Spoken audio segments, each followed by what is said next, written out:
Good morning, students. This is RI, and today we'll be talking about multiple dosage regimen.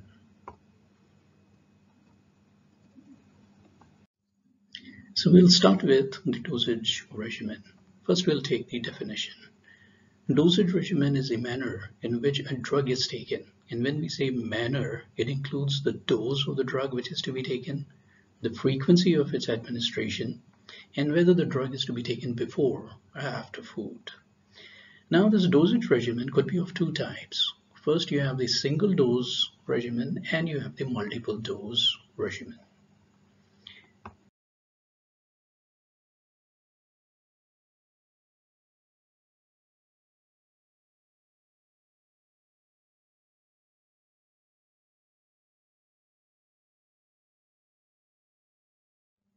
Next, if we see what we mean by single and multiple dose regimen, is that the single dose regimen of a drug, single dose of the drug provides effective treatment. For instance, in the case of analgesics, hypnotics, and the antiemetics.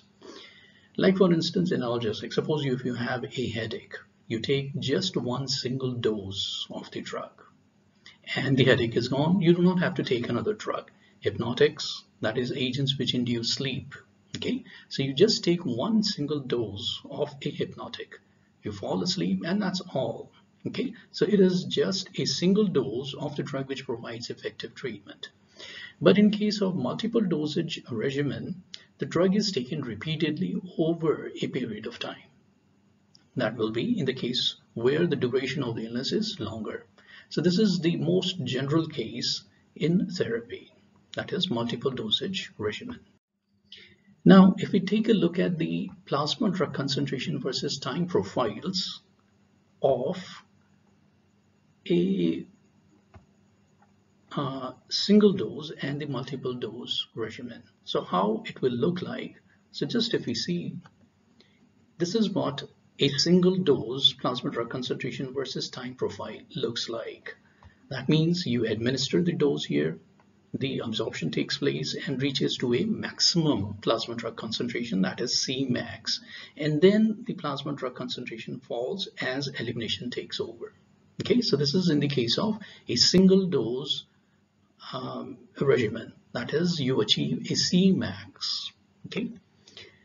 Next, in the case of multiple dosage regimen, you will see that we are administering multiple dosages. This is the maximum concentration reached after a single dose. The concentration starts falling. But just here, when the concentration is just about at this place, we administer the second dose and therefore the concentration rises up. Again, it reaches to a maximum and then the concentration falls. But it does not come down to a zero and we administer the second dose. Okay, and then again, this plasma drug concentration rises, reaches to a maximum, and then it falls. Another dose is administered. So actually, if you see, the dosage interval in this case is almost about 4 hours.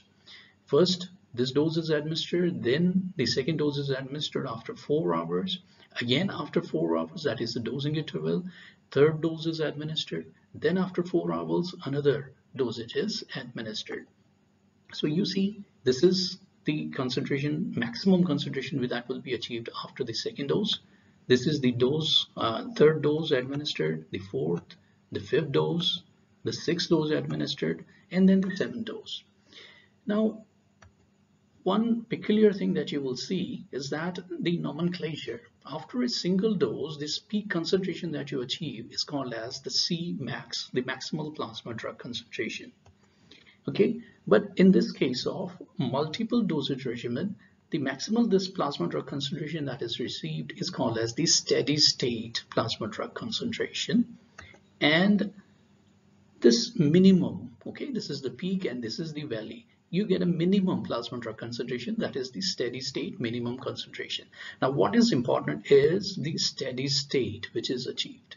If you take a look at this profile, this is the maximum plasma concentration after first dose.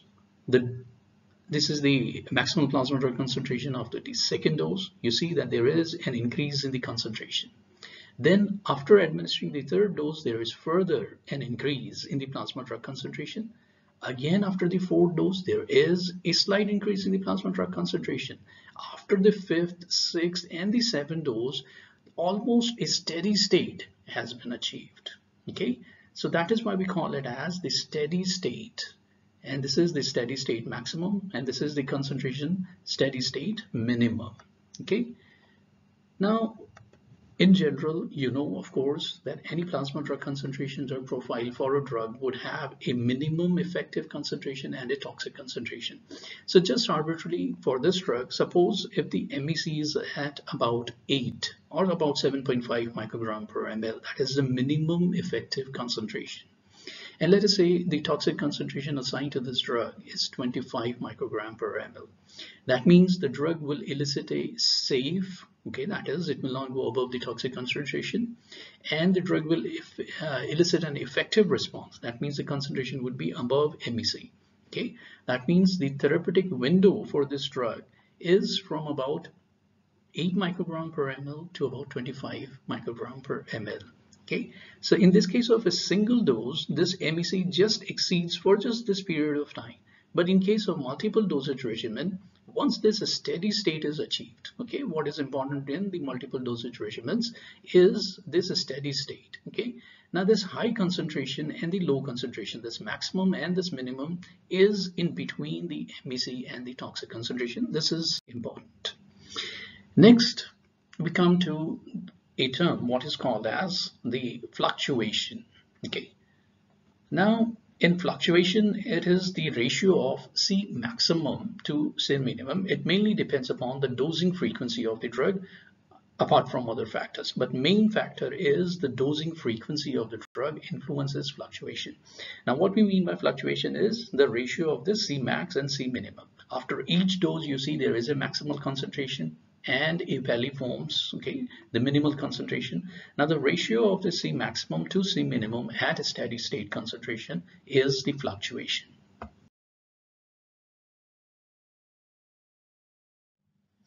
Next, if we see accumulation, what we mean by accumulation, it is the plasma concentration following the next dose is higher, as we have seen, than the previous concentration because the drug from the previous dose has not been completely removed.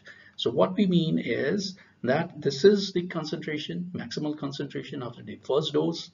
This is the maximal concentration after the second dose. Okay, so there is an increase in the concentration. And why there is an increase in the concentration? Because when we have administered this first dose, maximum concentration takes place because of absorption. And then at this peak concentration, rate of absorption equals to the rate of elimination. But thereafter, the rate of elimination is higher in comparison to absorption, and therefore this concentration falls.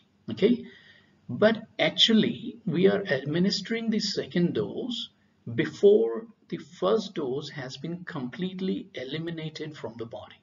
Okay, so still some amount of the drug is there in the body, and we have administered the second dose. Therefore, this concentration resulting from the second dose will be higher. Again, the concentration falls, but the amount of the drug in the body has not been completely eliminated, and we are administering the third dose. As a result of this, accumulation takes place, and this concentration that we achieve is going to be higher. But we have the concept of what is called the steady state concentration. Now, what we mean by steady state, as the amount of the drug in the body rises gradually due to accumulation, as we saw just in the previous slide, the rate of elimination also rises proportionately until when the rate of the drug entry into the body equals to the rate of exit. Now, what we mean by this is that the concentration after the first dose is this, after the second, after the third, and by about fifth, sixth, or the seventh dose, a steady state concentration is achieved. Now, in this case, if you see, after the sixth dose, this is the maximal concentration, this is the minimum concentration. And when you administer the next dose, the seventh dose, this is the maximum concentration, and this is the minimum concentration. Now, thereafter, this concentration remains about the same. It is almost about the same maximal and the minimum concentration. That is what is called as the steady state.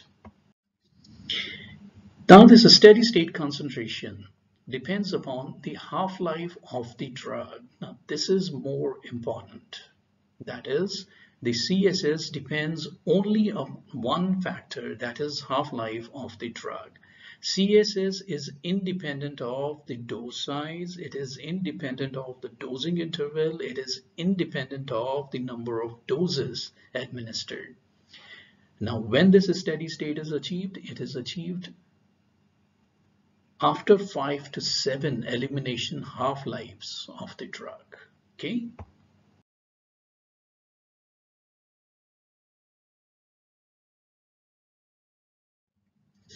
Now, just we said that it depends upon the half-life of the drug, and the steady state is achieved after 5 to 7 elimination half-lives. For that, we'll just see an example, a simple example. An example showing achievement of the steady state concentration when the dosing interval. Okay, we are taking here one condition, that the dosing interval, that is tau, is equal to the elimination half-life of the drug. So the dosing interval tau equal to the elimination half-life of the drug. Let us say, for example, the half-life of the drug is 4 hours.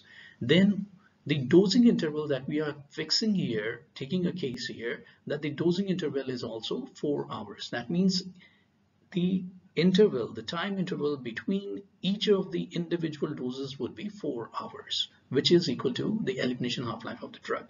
So we start with this example. The first dose is administered, and let us say the dose of the drug is 100 milligram. Okay, so the first dose is administered, 100 milligram is the dose. And let us say, just taking an arbitrary example, that the 100 mg of this plasma drug concentration results into a peak plasma concentration of 10 microgram per ml. Now, this is just an arbitrary example, 100 mg of a single dose giving a peak plasma concentration of 10 microgram per ml. Okay.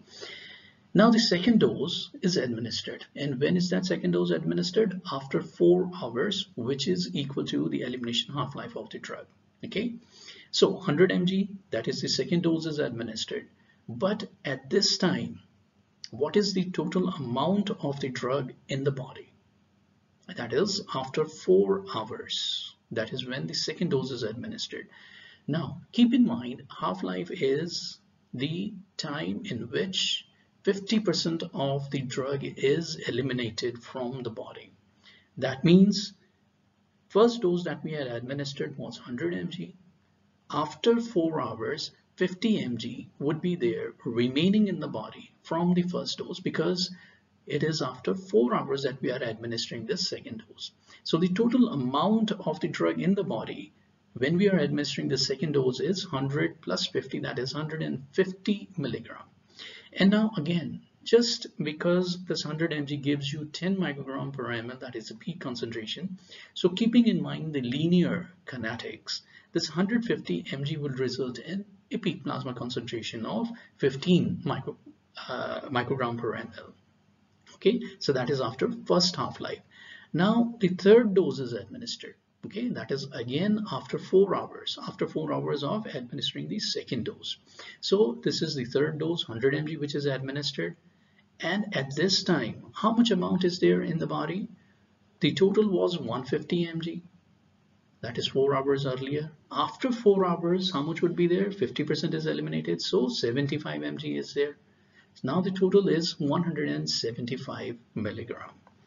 And this will, again keeping in mind the linear kinetics, this will result in a maximum plasma concentration of 17.5 microgram per ml.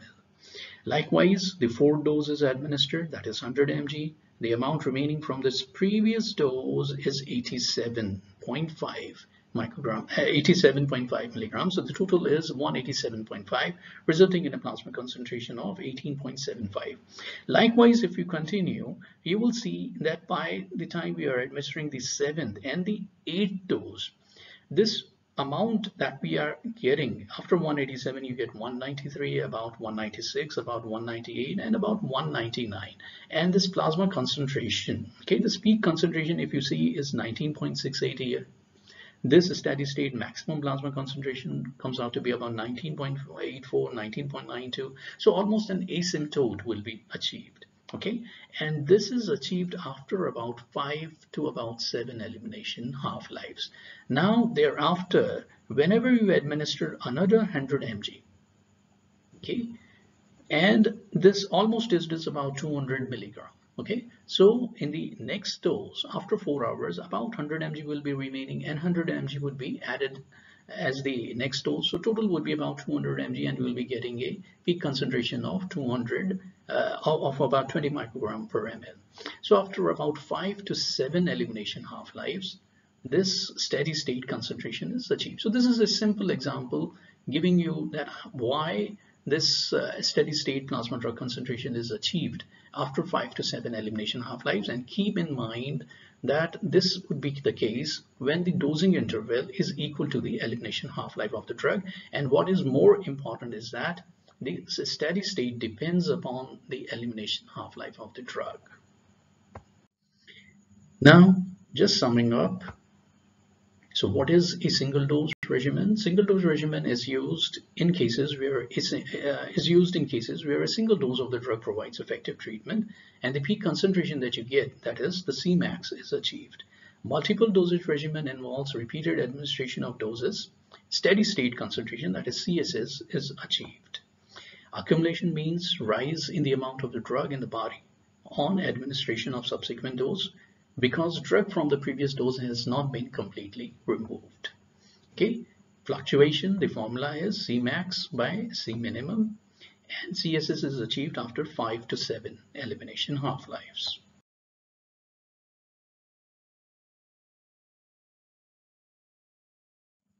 So of course, stay indoors and be safe. The next class will be taking on design of multiple dosage regimen. Thank you.